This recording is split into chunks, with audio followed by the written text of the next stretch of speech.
All right, I want to talk about time travel. I'm looking forward to this all day. I've been looking forward to talking with Ashton Forbes all day in the secret technology. Yes, the White House admitting this week, on the record, by the way, that we possess the technology to manipulate time and space. In other words, time travel, teleportation technology, like the very same technology that was used to make MH370, Malaysian Airlines Flight 370, disappear in thin air on camera. And by the way, the people that are like, oh, that video's been debunked. Shut up. No, it hasn't. In fact, it's been the opposite. It's been bunked. It's not been debunked. And the man who helped really uncover the story from the beginning is Ashton Forbes, one of our favorite guests here on the show. I call him a physicist because he is. Citizen journalist and one of the most prolific individuals in this space, and just thrilled to have you on the show. Ashton, great to have you. Welcome back to the show, my friend. Thanks, Clayton. Feelings mutual. It's always fun to talk to you.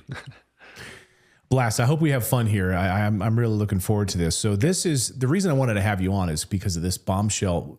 There's a couple of stories over the past couple of weeks that kind of came out. I want to play this first soundbite from General Quast.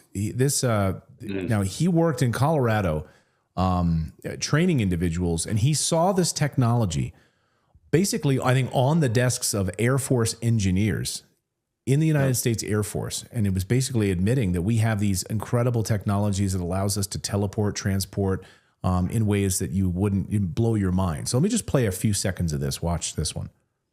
The technology is on the engineering benches today, but most Americans and most in Congress have not had time to really look deeply at what's going on here. But I've had the benefit of 33 years of studying and becoming friends with these engineers and these scientists. This technology can be built today with technology that is not developmental to deliver any human being from any place on planet Earth to any other place in less than an hour, to deliver Wi-Fi from space where you never need a cell tower to connect, to deliver. Yeah.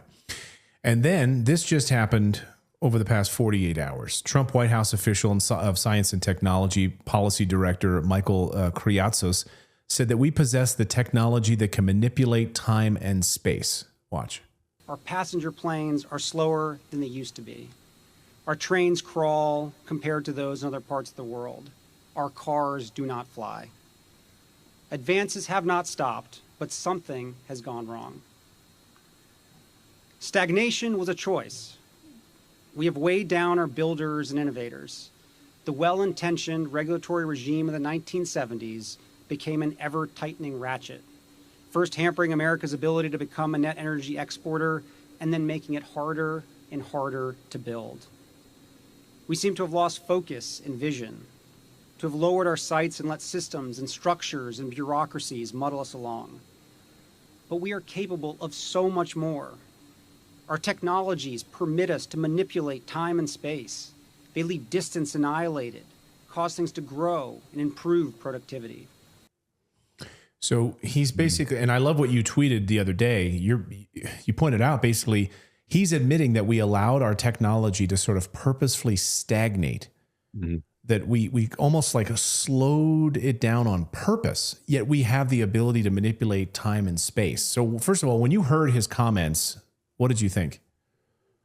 Yeah, and the first thing I thought was, okay, let me see the context. And when you get the context, it's actually even crazier in the context. He's saying that we intentionally made a choice to hamstring our technology. And he's talking specifically about transportation technology. And then he says, we are capable of so much more.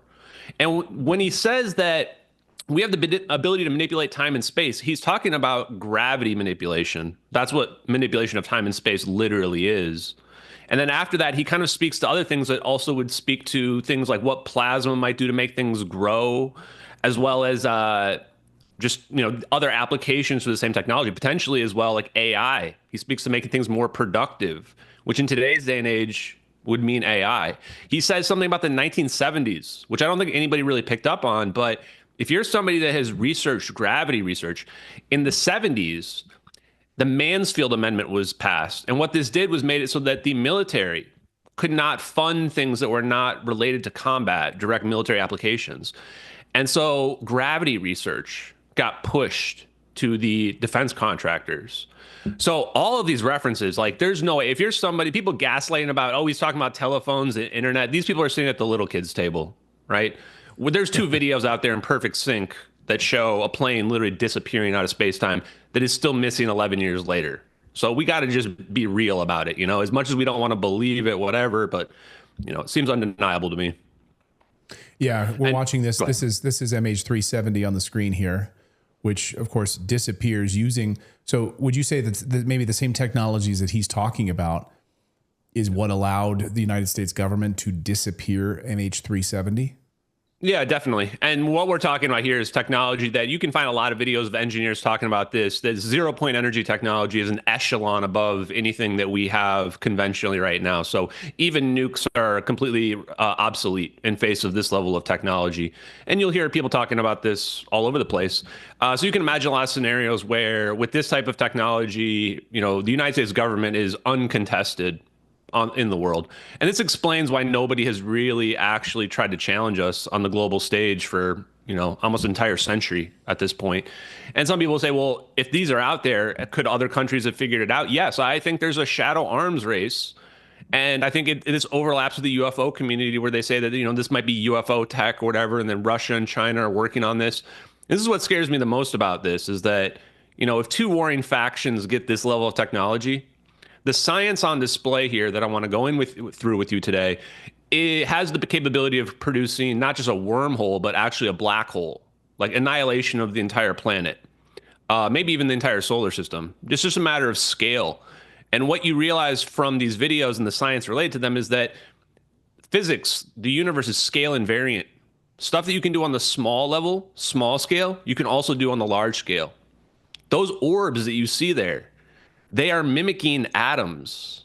It looks like an atom. It's a positively charged plasma center with electrons that you can see as green as a shell around it. You can even see the shell of the electrons move fluidly when they start to spin around the plane because of the magnetic field they're producing around the plane. It's just wild when you look at it and you can see all of that detail from that. So what I was hoping today is and I've seen you talk to Tucker Carlson, some people that are really prominent and connected. And I want to help because you're saying all the right stuff to get all the lingo and arm you with all the tools that you need to help explain to the general masses and to these people who are connected, like what's really going on here from the scientific perspective and from a suppression perspective and national security as well.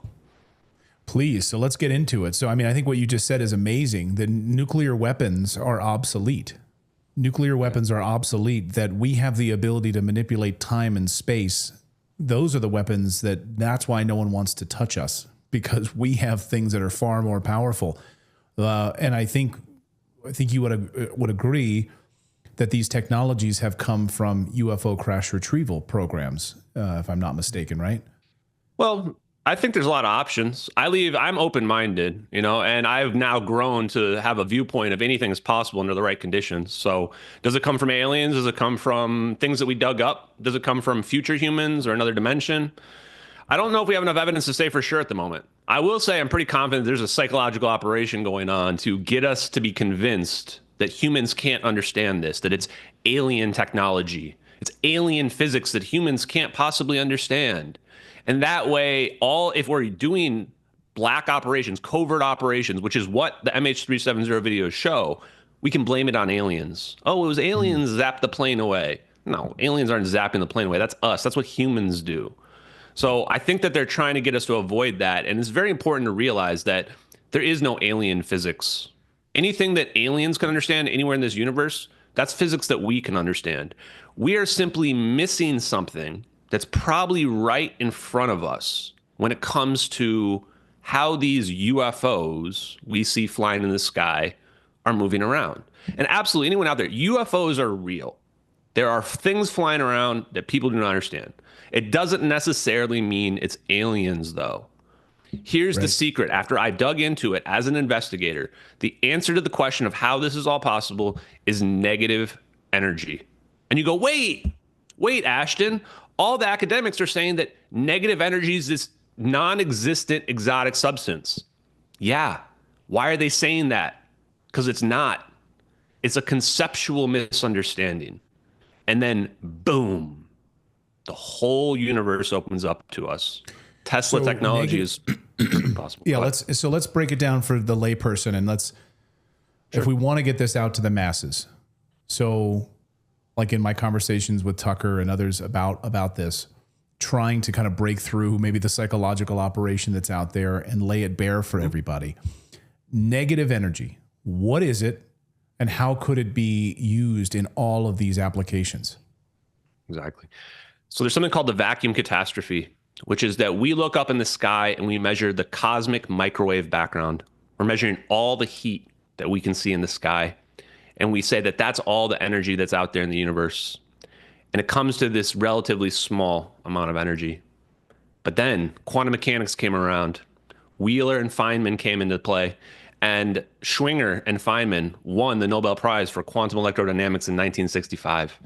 John Archibald Wheeler and Richard Feynman said, when you do the math from the quantum perspective on the energy of the universe, it's over 120 orders of magnitude higher than when we measure the cosmic microwave background.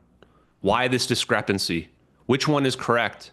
Is there no 0-point energy out there to be tapped into? Or is there a huge ocean of energy that can be tapped into?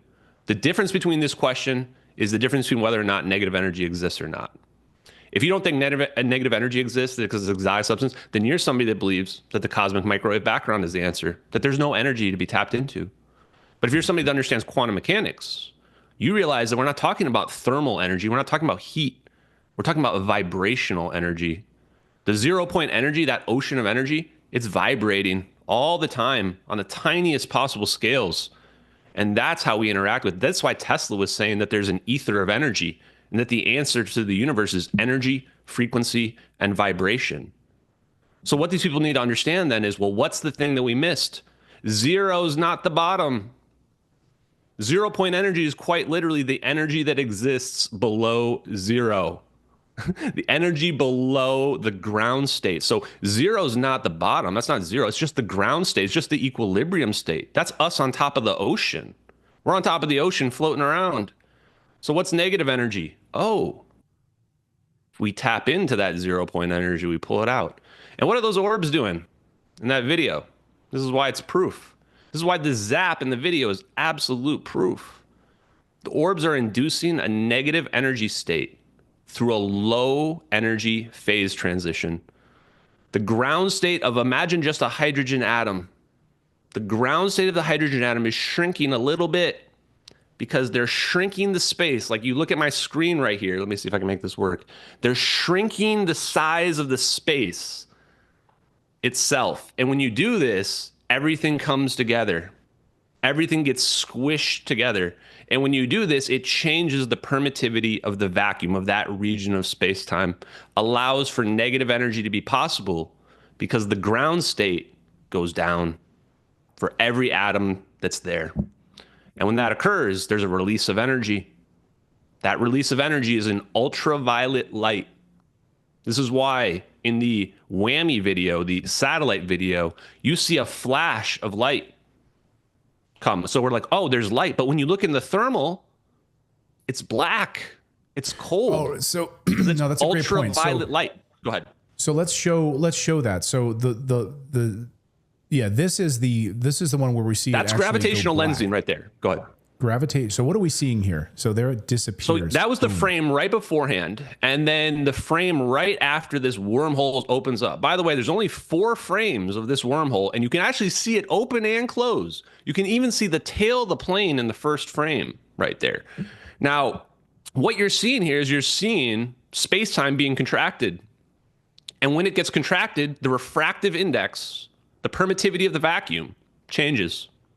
And when that happens, what you see is this effect where the ground state of your atom, of your hydrogen atom, your orbs, goes down. And what this does is it's like a trampoline, like jumping on a little trampoline. It pulls a little bit of energy out. And it doesn't even have to be that much energy because those balls of plasma are 20 feet wide of condensed charge. They're extremely powerful magnets. So when you jam them together, the closer they get, that force goes up and it amplifies to a degree where then, boom, space-time itself breaks down. Space-time itself breaks down. And magnetic reconnection occurs when the orbs get too close because these magnetic fields, these orbs, is so powerful. Now, the last thing I want to say on the orbs for you to understand, which is helpful, is that these are orbs of coherent plasma, meaning that what's happening is the magnetic and electric fields the plasma is producing is what's being used to make it into a sphere. You would say, wait, what? It's actually itself is making the fields that keep it trapped? Yes. So what they figured out is they move the plasma around the right way. The fields will cause the plasma to become an orb that stays coherent in the sky that can float around. And that's called magnetohydrodynamics, MHD. You'll see the acronym all over the place. They're using controlled, powerful magnetic fields to move the plasma around, keep the charge separated, the positive and the negative, so that it acts like a lightning bolt.